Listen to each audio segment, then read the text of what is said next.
Good morning to all of you. I welcome you all to the social, especially to the history class. Today we will finish our this particular chapter because we are in the last topic, thinking about time and historical periods. So, this particular chapter deals with changes which occurred from 700 to 1750. And our next chapter will be of empire's rulers. So there will be characters. I hope you will enjoy, the next chapter of history. So let's come back to our topic, that is thinking about time and historical periods. Time is one of the important factor in history, because what is history? History is all about record of the past event, record of the earlier past events according to a particular time period, according to a particular time. So today in this particular chapter you are knowledgeable about the changes, which occurred between 700 to 1750. So this is a time period. So history deals with time, deals with the records actually which happened or occurred in particular time. Time reflects changes in social and economic organization. What does it means? It means that history says us about certain changes, or history explains us about certain changes. How was this system 100 years ago? How was this system in this particular time period? That is all about history. History is what is happening now.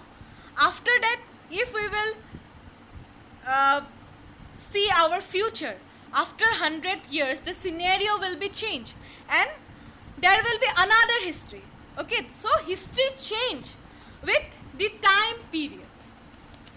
Today in this particular chapter we are covering the changes which occurred in 700 to 1750, isn't it? These were the happenings, these were the events which occurred in that particular period of time, like Bhakti-jim emerged. People changed their mindset, their worship pattern in Hinduism. These were certain changes which occurred. 100 years after, people will read something else, and that will be also part of history. So if we see like that, this is an important concept, that time reflects changes in social and economic organization, and it also transforms ideas and beliefs. Past time states another view of the society or another economic structure compared to the recent times. There were certain changes which occurred in the society, like people belief really changed from 700 to 1750. There were changes in Hinduism, what we had covered in our last class, that there were certain changes in Hinduism, like with the course of time there were certain beliefs in the society and which also changed the pattern of worship. Then there were also you can say with the passage of time, people believe in certain ideas, like idea of bhakti emerged, that we don't require any kind of mediator in order to say something to God. So this view changed, because in ancient era there were another view, there were another scenario actually. In ancient period people used to rely on brahmanas, to perform their sacrifices, to perform their rituals. But in this particular period of time we had seen certain changes, that idea of bhakti emerged. Now people doesn't require any kind of mediators, any kind of priest in order to interpret with God. So in this way things changes with the passage of time. With the time period change, there was certain change, okay?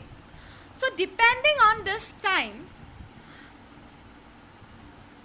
there were certain division, okay?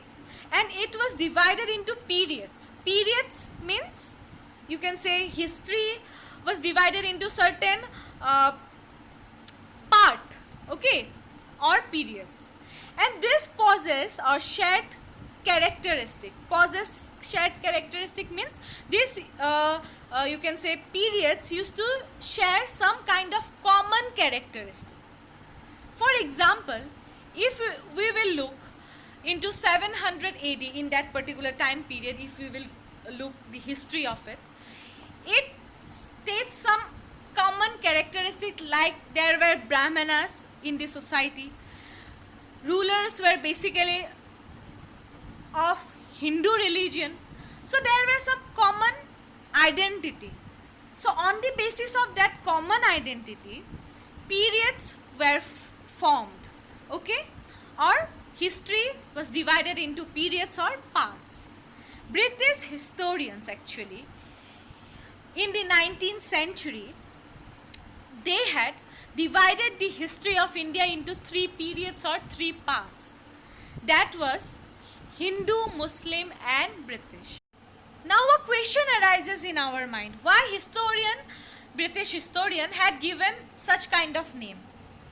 Because if we will look into the history of ancient period or early period, we will find that there were Hindu rulers. So on that particular basis, they had given that particular period as Hindu. Then if we will look into the medieval era, there were certain Muslim rulers like Akbar of Mughal dynasty, Delhi Sultanate, okay? So it was given the name Muslim. After that, in the modern era, we were in the hands of the British government. So this particular time, which deals with modern history, was named as British. After that, for historians, they used to follow this kind of periodization today. Most look to the social and economic factor to categorize the major elements of different moments of the past or different changes of the past, we can say like that. The historians had gone through this kind of periodization, and the histories you read last year included a wide range of early society, isn't it? There were hunter-gatherers, there were early farmers living in towns and villages. There were also early empires and kingdoms. The history you will be studying this year are often described as medieval. You will find out more about the spread of farmer society. You will know about the rise of regional and imperial state formation, sometimes at the cost of pastoral and forest people. There were certain development in religion, okay, like Hinduism and Islam faced such kind of development. There were also arrival of European trading companies. So you will know about this, and this all included medieval history. This 1,000 years of Indian history witnessed some kind of changes, isn't it? And this chapter deals with all those changes only. But after the 16th and 18th centuries, there were changes which occurred, okay, and that changes were quite different from ancient time period, that was 8th or 11th, okay, century. So there will be certain kind of, you can say, contrast between medieval period and modern period. Why? A question arises now. Why there will be certain kind of contrast? Because modernity carries with a sense of development.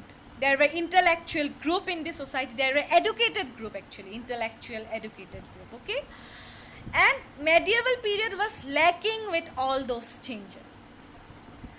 But during this 1,000 years, the societies of the subcontinent were transformed, and economies in several regions reach a level, okay, of prosperity that attracted the interest of European trading companies. This is the reason why European trading companies came to India, because when they had seen the development in the economic structure of India. So you will know about all this in this particular year, okay.